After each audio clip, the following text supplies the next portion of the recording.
Bom, a professora Diane já disse o título do TCC, então vou pular isso. De introdução, a gente tem que o sensoriamento remoto ele é uma ferramenta que tem auxiliado no monitoramento espaço-temporal dos recursos naturais de várias regiões do mundo, assim tornando-se uma ferramenta importante por conta da rapidez e baixo custo para auxiliar na obtenção de informações e planejamento e exploração dos recursos. Uma aplicação importante no monitoramento de reservatórios para o estudo do espaço temporal da área. Tem uma importância na necessidade de obter informações que podem auxiliar na elaboração de projetos, tomada de decisões, planejamento e conhecimento do comportamento da área em diversos períodos. A justificativa para realizar o estudo que, entre muitos, é o segundo maior reservatório de Pernambuco, com seu volume, quando disponível, sendo utilizado para atender às demandas de consumo humano e animal no entorno ajusante, irrigação no entorno ajusante e carros-pipas para consumo humano em regiões mais remotas. O atendimento das demandas acaba sendo afetado por conta do estado hidrológico do reservatório, que é crítico na maior parte do tempo, assim justificando a necessidade de conhecer o comportamento do reservatório em diferentes períodos, empregando as técnicas de sensoriamento remoto e processamento digital. O objetivo geral do trabalho consiste em analisar as superfície do reservatório ao longo de vários períodos, empregando técnicas de sensoriamento remoto para elaboração de mapas temáticos que possam exibir a dinâmica espaço-temporal do espelho d'água do reservatório e seus arredores, e, com isso, colocar em evidência áreas de água, vegetação, solo exposto, e, por fim, comparar os períodos. De objetivo específico, são definir o banco de dados, de imagens, pesquisa de dados hidrológicos para a área de estudo, processar as cartas de georreferenciadas dos índices espectrais em software específico de modelagem espacial, analisar a variabilidade temporal e espacial dos índices espectrais, avaliar a correlação entre os índices e estimativas de área do espelho d'água. Então, aqui eu vou dar uma introduçãozinha sobre o sensoriamento remoto. Sensoriamento remoto é uma técnica de obtenção de imagens dos objetos da superfície terrestre sem que ocorra o contato físico direto entre o sensor e o objeto. Consiste na detecção, obtenção e análise da energia eletromagnética que é refletida ou emitida pelos objetos. Essa imagem aqui, ela consegue traduzir de uma forma bem simples o que é que consiste o sensoriamento remoto. A gente tem uma fonte de energia, que no caso para um satélite passivo a energia do Sol. Essa energia ela incide sobre a superfície terrestre, atingindo diversos alvos, como água, solo exposto, vegetação ou zona ou construções. E essa energia ela pode ser refletida ou absorvida pelo alvo, para a energia absorvida ser posteriormente também ser emitida. Essa energia que é refletida ou emitida pelo alvo, ela é capturada por um sensor imagiador presente no satélite em órbita do planeta e transmite esses dados para uma estação de recepção na Terra, onde pode se formar uma imagem que vai ser trabalhada no processamento digital. Definição do polígono das secas. As grandes secas que ocorrem no Nordeste, elas são relatadas desde dos anos iniciais da colonização pelos portugueses, ou seja, não é uma coisa nova, assim, bem recente, já é bem antigo. Essas secas são causadas por conta que a zona de convergência intertropical, ZCIT, ela não consegue se deslocar até a região Nordeste no período de verão, outono, no hemisfério sul. Isso fica intensificado nos períodos de ocorrência do El Niño. O Polígono das Secas foi criado por lei federal em 7 de janeiro de 1936. Em 11 de dezembro de 1968, dois dias antes do AI-5, a Sudene passou a definir os municípios que pertencem ao Polígono das Secas. Em 2005, quem passou a definir ou delimitar o polígono das secas foi o Ministério da Integração Nacional. Hoje, ele não é mais Ministério da Integração Nacional, ele foi fundido com o Ministério das Cidades, formando o Ministério do Desenvolvimento Regional. Isso ocorreu em 1º de janeiro de 2019. Essa imagem que tem aqui, ela é um pouco antiga, ela é de 2005, o polígono das secas já mudou um pouquinho. Tem uma regiãozinha aqui de Minas Gerais que entrou, mas como eu peguei essas informações do artigo do Ari, eu deixei a imagem de 2005 ainda. Porque traduz ainda para a área que a gente vai estudar, que está aqui em Pernambuco e está dentro do polígono das secas. Porque, vamos falar sobre os açudes aqui no semiárido, porque que isso é tão frequente, a utilização desse método para a reservação de água. Então, os açudes eles são formados por meio de barramento dos cursos d'água. São reservatórios que recebem um excedente hídrico de escoado nos períodos chuvosos e armazena para distribuir no período de seca. Ou seja, armazena água quando chove e distribui quando está no período de seca que não tem chuva para fazer o abastecimento de consumo humano ou de irrigação. Essa política de açudagem pública no Nordeste, ela teve inspiração no exemplo dos Estados Unidos, tendo começado no final do Segundo Império e início da República. Uma das razões para que o emprego do armazenamento de água pela técnica de açudagem é a condição geológica dominada por estruturas cristalinas de embasamento rochoso e impermeáveis. Quando não tem fissura, então ok, mas às vezes pode ter fissura, isso é um problema. Essas rochas cristalinas também contribuem para uma salinização da água, devido à atuação do intemperismo físico e dos sais que são arrastados para os açudes e pela precipitação.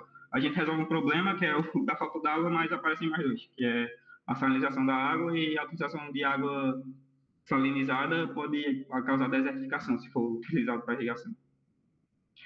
O satélite que foi utilizado foi o Landsat 8. O Landsat 8 foi lançado em um foguete Atlas 5, em 11 de fevereiro de 2013. Ele foi desenvolvido com uma colaboração entre a NASA e o USGS. Ele está disponibilizando imagens desde 2 de novembro de 2013. Ele levou consigo 2 equipamentos científicos, que são os sensores OLE e TIS. Os imagiadores do Landsat conseguem imagiar áreas de 185 km por 180 km. Aqui na lateral direita a gente consegue ver uma representação gráfica do Landsat, onde são mostrados os 2 sensores, o OLE à direita e o TIS à esquerda. O Landsat possui 11 bandas espectrais, tem uma resolução temporal de 16 dias, ou seja, para uma dada órbita, a cada 16 dias ele passa sobre o mesmo ponto dessa órbita. As imagens do Landsat elas são disponibilizadas em valores de números digitais que variam de 0 a 65.535. Cada pixel da imagem que vem do Landsat corresponde a um número entre esses dois aqui, entre 0 e esses 65 mil. Aqui são as especificações de cada banda, incluindo a numeração da banda, o sensor que faz o imageamento, o nome da banda espectral, a resolução espectral, resolução espacial e resolução radiométrica. Nessa imagem inferior, a gente pode ver a localização de cada banda no espectro eletromagnético. O software que foi utilizado para fazer o processamento das imagens foi o software livre que existe, é um software gratuito, ele funciona em Linux, Mac e Windows. O programa apresenta uma interface bem simples, intuitiva, de fácil operação. Ele apresenta ferramentas que possibilitam visualizar, gerenciar, analisar dados, realizar composição de mapas para impressão e ainda permite consultas espaciais de exploração interativa de dados, identificação e seleção de geometrias, pesquisa, visualização e seleção de atributos, criação de simbologia vetorial e raster. A metodologia que foi utilizada no trabalho é traduzida nesse fluxograma. Foi definida uma área de estudo, realizado um estudo bibliográfico sobre o assunto. Aqui foram adquiridas as imagens do satélite, do Landsat, pelo USGS, foi realizado o processamento da imagem, a obtenção dos índices espectrais e a composição de mapas temáticos, obtenção de dados de volume armazenado da ANA, obtenção de dados de precipitação, também, oriundos da ANA, para, no final, fazer análise e confronto dos dados e resultados obtidos. Essa é a área de estudo. O reservatório de Entremontes, ele está localizado em Pernambuco, no município de Parnamirim, sobre a barragem do Rio Brida. O reservatório na cota 389 possui uma área superficial de 46,88 km², um volume máximo de 339,33 hectômetros cúbicos, um volume morto de 12,94 hectômetros cúbicos, é uma barragem de terra homogênea, com comprimento principal de 990 metros, um vertetor soleira livre com perfil Krieger. A conclusão dessa barragem foi em 1982, a construção dela. Aqui a gente consegue ver com mais detalhe a barragem não, reservatório. Os dados de volume eles foram obtidos pelo sistema de acompanhamento reservatório, o SAR. Ele permite que a gente possa baixar os dados em planilha eletrônica para fazer uma composição de um gráfico. Por esse gráfico a gente consegue ver que o reservatório está passando por uma crise hídrica. A partir de 2015, ele começou a trabalhar muito abaixo do volume morto. Somente em 2019 que ele começou a dar algumas osciladas, em 2015 em 2020 ele começou a recuperar um pouco o volume. Essa imagem é um pouco pequena, aqui dá para ver melhor como é que ele se comportou. Ele trabalha muito abaixo do volume máximo dele, e o volume máximo que ele conseguiu atingir em 2020 corresponde a 10% do volume máximo dele. Então, está trabalhando praticamente seco o relatório. Aqui a gente consegue comparar ao longo dos meses como foi que cada ano se comportou. Dá para ver aqui que 2016, 2017, 2018 sempre trabalharam abaixo do volume morto, enquanto que 2019 deu algumas osciladas acima do volume morto, mas também trabalhando abaixo. E 2020 e 2015 foram os que tiveram um melhor desempenho nos últimos 6 anos. Os dados pluviométricos foram obtidos com a plataforma, o portal HidroWeb da ANA. Tem uma estação pluviométrica a 6,7 quilômetros do reservatório, instalada num povoadozinho lá da região. Essa estação está operando desde 1962, mas os dados de 62 não estavam completos, do ano inteiro, do ano, só a partir de 63, que tinham dados de janeiro a dezembro. Essa estação, quem é responsável é a ANA, quem opera é a CPRM. Aqui tem uma tabela resumindo os dados dos últimos 6 anos, de 2015 até 2020, da precipitação mensal. E aqui temos a média histórica de 1963 até 2020. Para facilitar a visualização foi feito esse gráfico, onde a gente poderia definir onde seria o período seco e chuvoso. Pelo gráfico da média histórica, a gente poderia definir que o período seco é em agosto e o período chuvoso é em março. Mas, por conta do gráfico do volume, o período chuvoso vai ser adotado como em abril, que é onde a gente iria conseguir um volume mais intenso do reservatório, onde teria uma maior área de espelho d'água.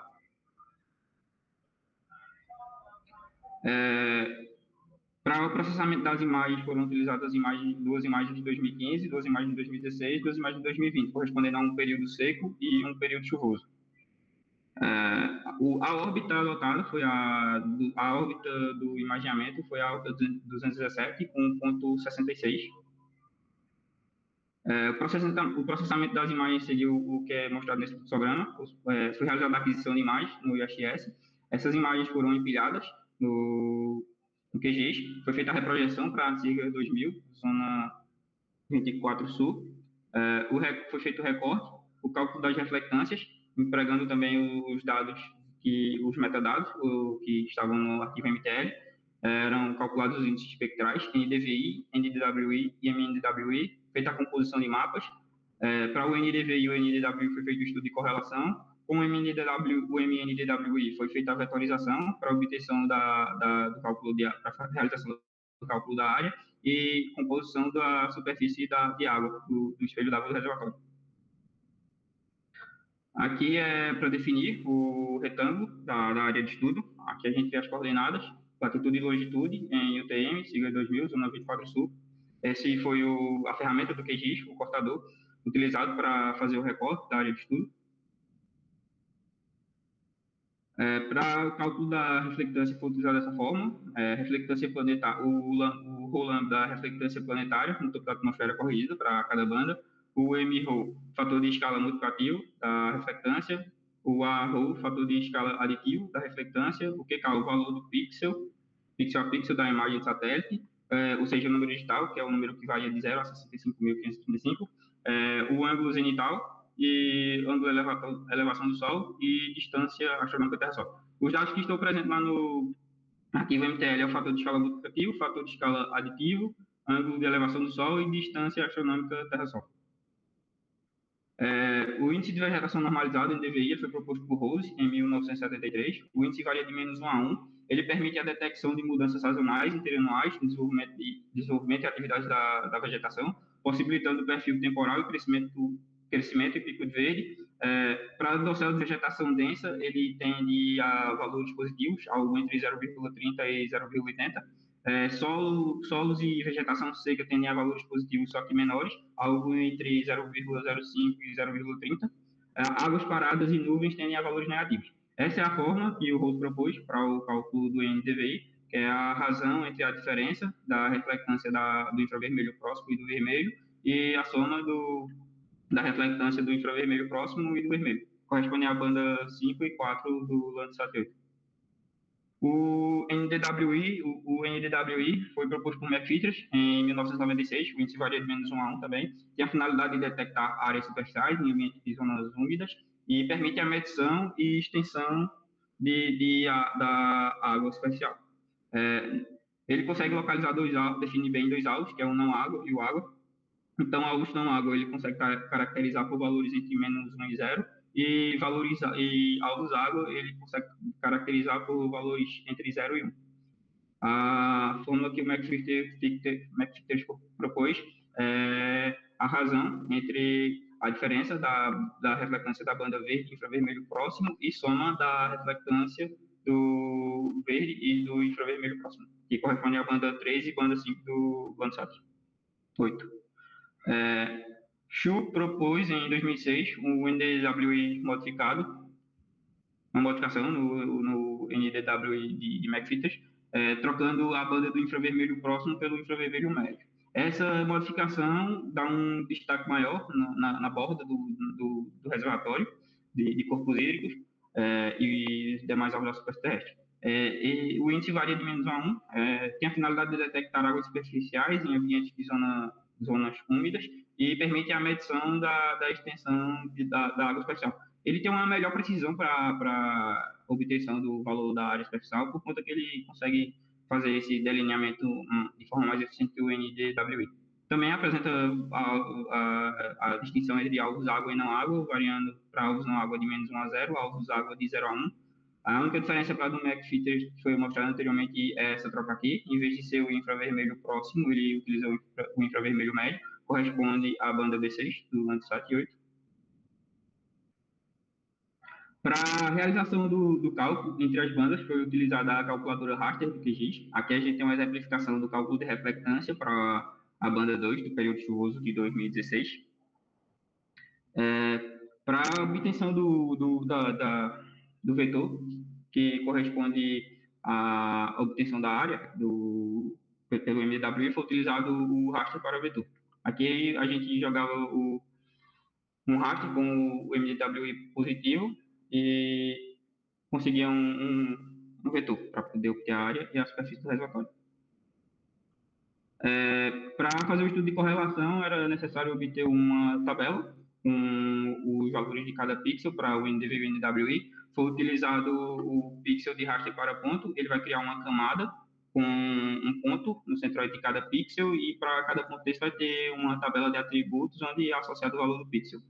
Posteriormente é só salvar a tabela de atributos e trabalhar com ela em planilha Excel. Agora a gente entra na parte de resultados e discussões. Então, pelos dados estatísticos descritos nessa tabela abaixo, é notado que ocorre uma redução no valor do NDVI, quando comparado com o período seco, com o período chuvoso da área de estudo. Isso ocorre em virtude da precipitação que ocorre no período chuvoso, e assim revigorando a vegetação da área, gerando elevação no valor médio do NDW. Traduzindo isso, a gente ocorre chuva, a vegetação ela consegue responder a isso, ficando mais verde, portanto, elevando o valor do NDVI, enquanto que no período seco a vegetação acaba por não ter essa resposta do verde e diminuindo o valor do NW. Isso ocorre para todos os períodos analisados, seco e chuvoso de cada ano. Os valores de NDVI para solos expostos, como já foi dito anteriormente, ele vai de 0,05 até 0,30, como Ruth e Tucker expuseram em 91. Como é visto no mapa temático, em especial no período de estiagem, no período seco, é notório a presença de tons de laranja, indicando que é solo seco ou vegetação seca, que é solo exposto ou vegetação seca. Os valores de NDVI maiores que 0,350, eles estão indicando a presença de vegetação mais vigorosa e densa, principalmente nas imagens de período chuvoso. Vale salientar também que em algumas das imagens teve ocorrência de nuvens e elas apresentaram os valores de NDVI menores que 0,175. Aí foram representadas ou com um tom laranja ou com um tom um pouco avermelhado. Aqui a gente consegue ver o mapa temático para 2015, período chuvoso e período seco. Dá para se ver o corpo hídrico nas duas imagens. boa precisão, e a distinção entre a presença de vegetação e a do período seco que não apresenta vegetação, somente essa aqui que é uma mata ciliar, assim, mas está comentada. Aqui na lateral a gente tem os dados estatísticos para cada imagem dessa. O período para 2016, período seco chuvoso. 2016 a gente nota que no período seco ele não se apresenta tão seco quanto estava em 2015. Isso se deu em razão de ter ocorrido chuva em maio e junho, e por conta que a vegetação do sertão ela tem uma certa resiliência, então ela fica exposta à água, consegue ter uma certa duração, uma,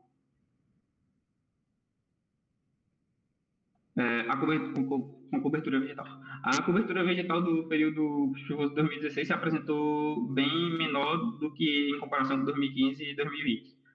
Isso ocorreu por conta que em 2016 teve a quantidade de chuva para o período chuvoso que era abril foi bem menor. Não foi como está em 2015 e 2020, não.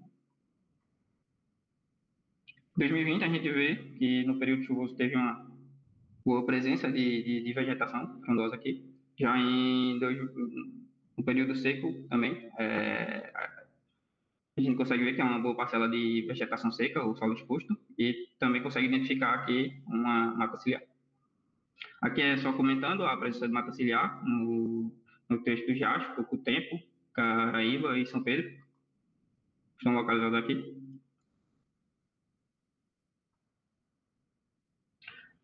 Entrando no NDWI, a gente nota que ocorre uma diminuição, ocorre um aumento nos valores de NDWI, indo do período chuvoso para o período seco, só ocorre para os 3 anos analisados.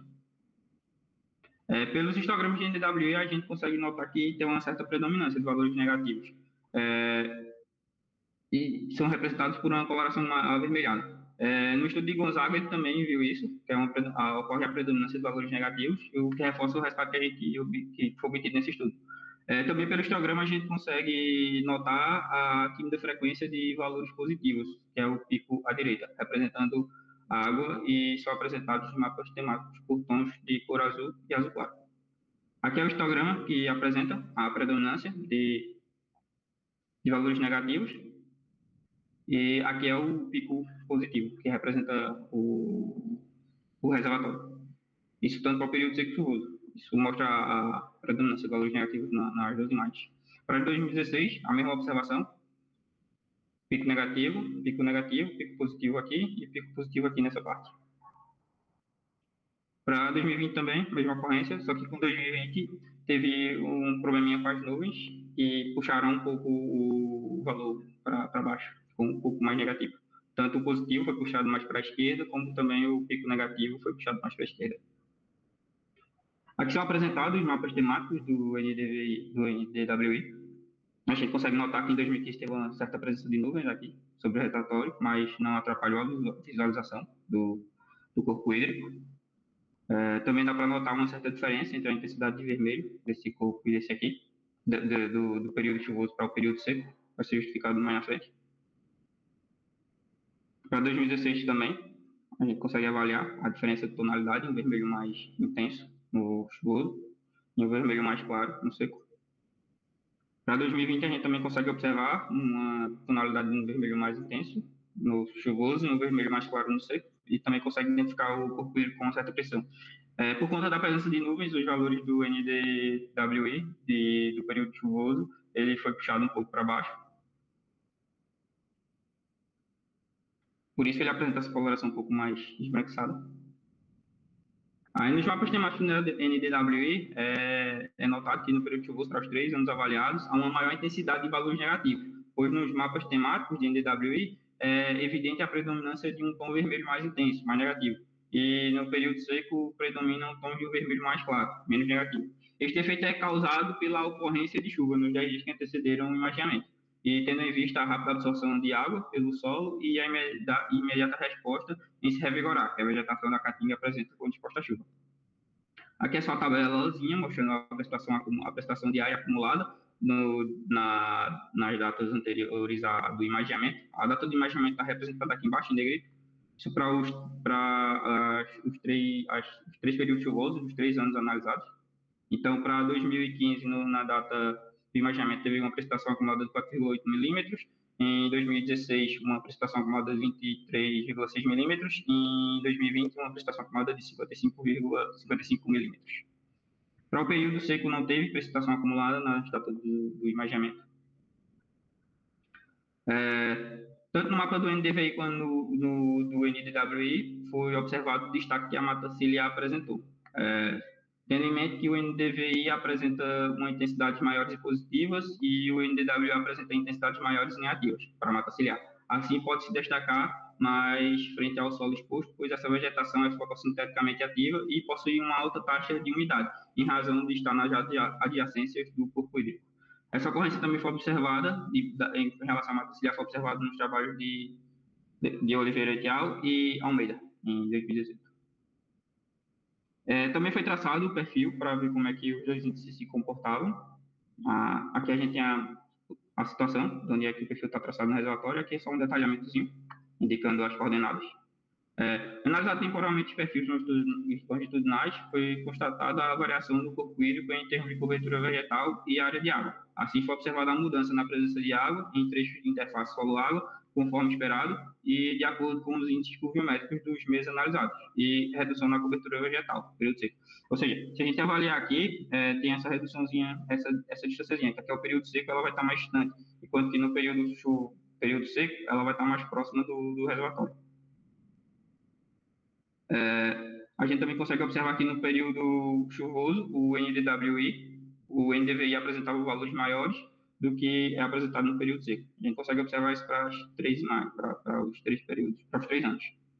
E andando pelo perfil, a gente também consegue localizar. Por exemplo, aqui, a gente está antes do reservatório, começa a passar para a água, o NDWI cai para valores negativos, ele começa a subir de novo por conta dessa ilhazinha aqui. Aí, depois da ilhazinha, ele passa para a água de novo, o NDVI cai novamente e ele passa para o solo com vegetação e sobe novamente. Isso ocorre para todos os outros aqui, com exceção de 2016, porque em 2016 o reservatório já estava um pouco seco e essa parte do perfil aqui estava passando por solo e não mais por água. Aí o NDWI apresentou um valor positivo. O NDVI apresentou um valor positivo e o NDWI apresentou negativo. Aqui teve essa discrepânciazinha por conta da presença de nuvens. O NDWI e o NDVI estavam dando valores praticamente iguais na presença de água.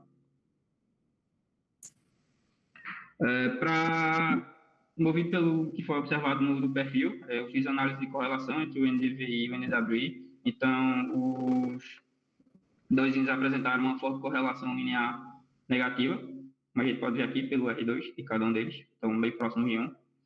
Cada nuvem dessas daqui possui 68.768 pontos, sendo o NDVI a abscissa e o NDWI a ordenada.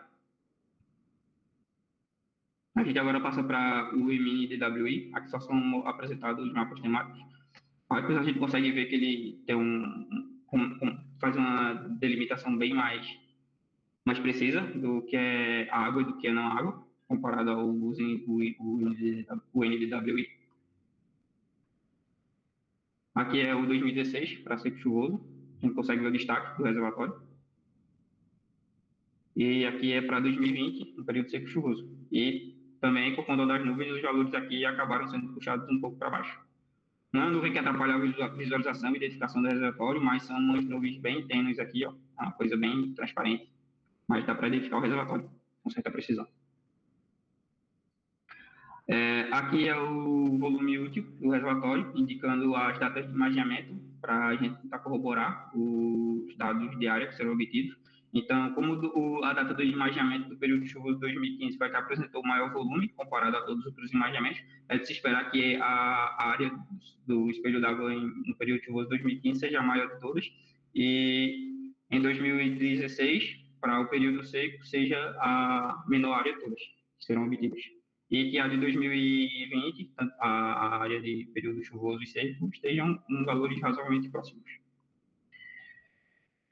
Aqui está a comparação do espelho d'água para o período seco e chuvoso de 2015. A gente consegue ver a diferença de área entre os dois.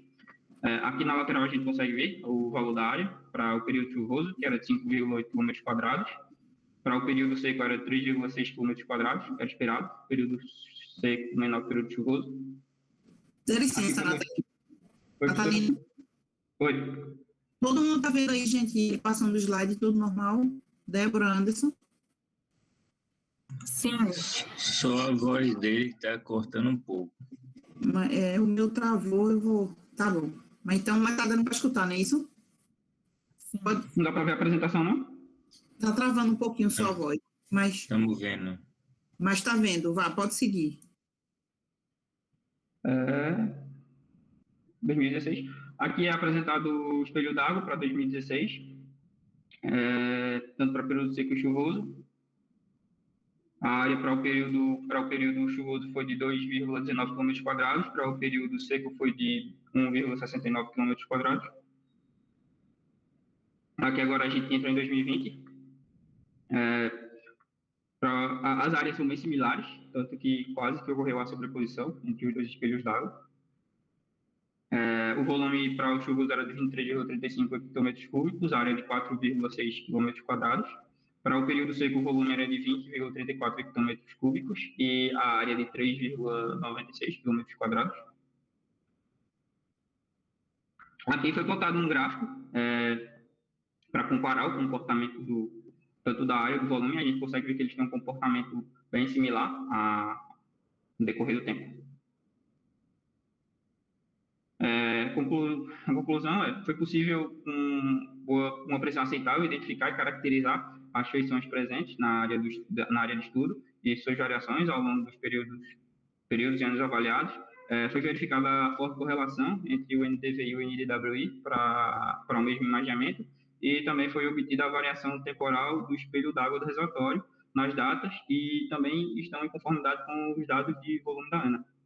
Essas são as principais referências bibliográficas que foram utilizadas no trabalho.